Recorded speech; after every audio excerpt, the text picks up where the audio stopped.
अस्सलाम वालेकुम। तो कैसे हैं आप सब? उम्मीद है आप सब खैरियत से होंगे।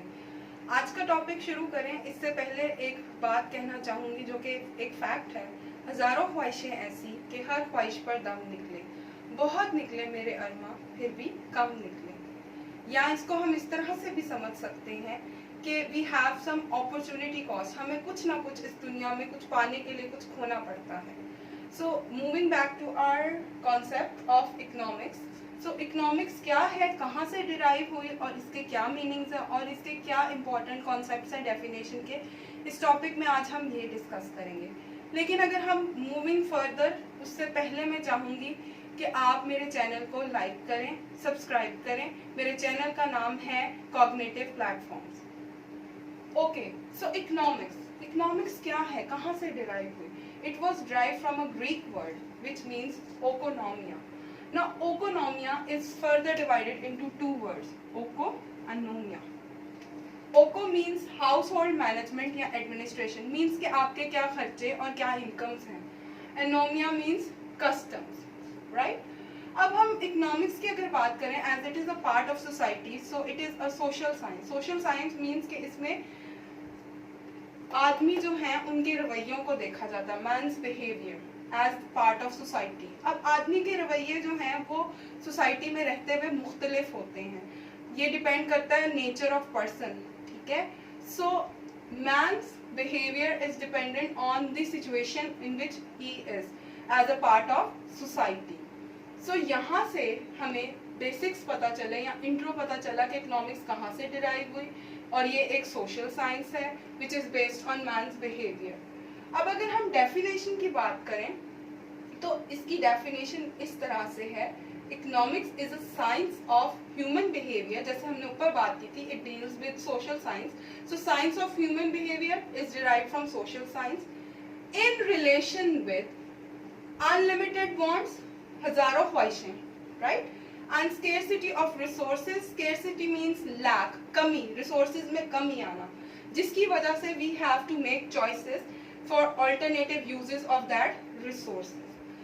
कुछ इस तरह से समझने की कोशिश करते हैं हम इस डेफिनेशन को कि इकोनॉमिक्स एक साइंस है ह्यूमन बिहेवियर की। ह्यूमन बिहेवियर क्या होगा? विद अनलिमिटेड वांट्स, लातादाद जो ख्वाहिशें हैं हमारी, scarcity of resources. Now when we talk about resources, so it includes factors of production as well. Economics के अंदर फैक्टर्स ऑफ प्रोडक्शन क्या होते हैं? Land, labour, capital and organisation. Okay, इनके बारे में हम डिटेल्ड पढ़ेंगे मेरे अगली वीडियो में, बट यहाँ पर समझने के लिए रिसोर्सेज अगर हम बात करें तो natural resources. Natural resources means those resources that are derived from nature, like हवा, पानी, ऑयल, गैस, ये सब क्या है? नेचुरल रिसोर्सेज हैं, right, which has alternative uses, यानी हम उनमें चॉइस करते हैं कि हमने उनको किस तरह से यूटिलाइज करना है या यूज करना है। अब हम चलते हैं इंपॉर्टेंट कॉन्सेप्ट्स ऑफ डेफिनेशन। मतलब ये जो हमने डेफिनेशन पढ़ी, इसके अंदर क्या क्या कॉन्सेप्ट्स इंपॉर्टेंट हैं? सबसे पहले है हमारा वांट्स, फिर आता है हमारा स्केर्सिटी, फिर आता है हमारा ऑल्टरनेटिव यूजेस, जो कि फर्दर हमें मूव कराता है हमारे एलोकेशन ऑफ रिसोर्सेज की तरफ। अगर हम बात करें वांट्स की, उससे पहले हमें डिफरेंशिएट करना आना चाहिए नीड्स और वांट्स में। नीड्स क्या होती हैं? Basic goods.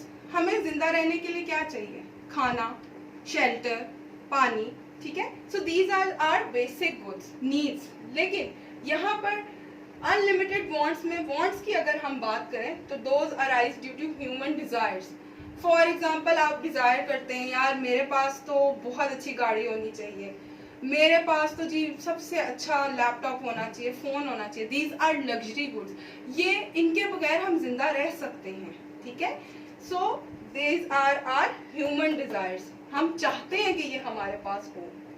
अब स्केर्सिटी की हमने पहले भी थोड़ी सी बात की है। Scarcity means lack of resources, it could be natural resources, human resources, like. तो फैक्टर्स ऑफ प्रोडक्शन इसमें होते हैं, ठीक है। लैंड की कमी, आपके पास अगर लैंड नहीं है तो आप नेचुरल रिसोर्सेज में किस तरह से काम करेंगे, ठीक है, उसको कैसे यूटिलाइज करेंगे कि आप कुछ प्रोडक्शन की तरफ काम कर सकें, ठीक है। तो इसके अंदर और क्या आता है, लेबर। आपके पास लेट से किसी प्रोडक्ट की डिमांड बहुत ज़्यादा है लेकिन लेबर की सप्लाई कम हो गई है, तो आप किस तरह से मैनेज करेंगे। इसी तरह कैपिटल में कितना अमाउंट इन्वेस्ट करना है, कितना मशीनरी, टूल्स, ये सब कुछ आएगा, क्योंकि capital goods are those goods जिसमें आप जो है वो प्रोडक्शन बढ़ा रहे होते हो बिजनेस की। ठीक है जी। फिर इसके अलावा और एंटरप्रेन्योरशिप या एंटरप्राइज, अगर आपके पास एंटरप्रेन्योर्स की कमी है, ठीक है, या आपके पास अभी प्रॉफिट नहीं है कि बिजनेस चला सके, तो आप किस तरह से मैनेज करेंगे। और इन सारे कॉन्सेप्ट से हमें पता चलता है कि जब स्केर्सिटी है तो हमें कुछ ना कुछ फॉरगो करना पड़ता है। ठीक है, जब हम कुछ ना कुछ फॉरगो करते हैं तो उसे कहते हैं अपॉर्चुनिटी कॉस्ट। क्या कहते हैं, opportunity cost is a cost of sacrifice और foregoing something for to achieve something. अब हमने यहाँ बात की थी डेफिनेशन में ऑल्टरनेटिव यूजेस की, ठीक है, कि हम किस तरह से अपने लैक ऑफ रिसोर्सेज और अनलिमिटेड वांट्स को मैच करके कोई ऐसे प्रोडक्ट बनाएं जो कि बेनिफिशियल हो सोसाइटी के लिए। लेकिन हम हर बंदे को तो सेटिस्फाई नहीं कर सकते, क्योंकि ऊपर हमने बात की थी कि हमारे पास स्केर्स रिसोर्सेज हैं। ठीक है, तो क्या करेंगे फिर हम एलोकेट करेंगे रिसोर्सेज को, हम प्लानिंग करेंगे कि हमने रिसोर्सेज को कैसे यूज करना है, जिसके लिए हम इन 3 क्वेश्चंस का हमें आंसर मिलना चाहिए इकोनॉमी को। तभी वो कोई डिसीजन ले सकता है कि वो किस तरह से प्रोडक्शन या फैक्टर्स ऑफ प्रोडक्शन को एंगेज करके कोई आउटपुट देगा। आउटपुट क्या होता है, कोई प्रोडक्ट बनाना, कोई सर्विस देना। ठीक है, सो सबसे पहला क्वेश्चन है व्हाट टू प्रोड्यूस। मीन्स कि हम पूरी सोसाइटी में, क्योंकि इंसान हैं, हर किसी की ख्वाहिश मुख्तलिफ होगी और हम हर किसी की ख्वाहिश को पूरा नहीं कर सकते। So the first decision that we have to make is what to produce, कि हम क्या प्रोड्यूस करना चाहते हैं। The next question that we need to answer is how to produce, यानी कि हम किस तरह से प्रोड्यूस करेंगे।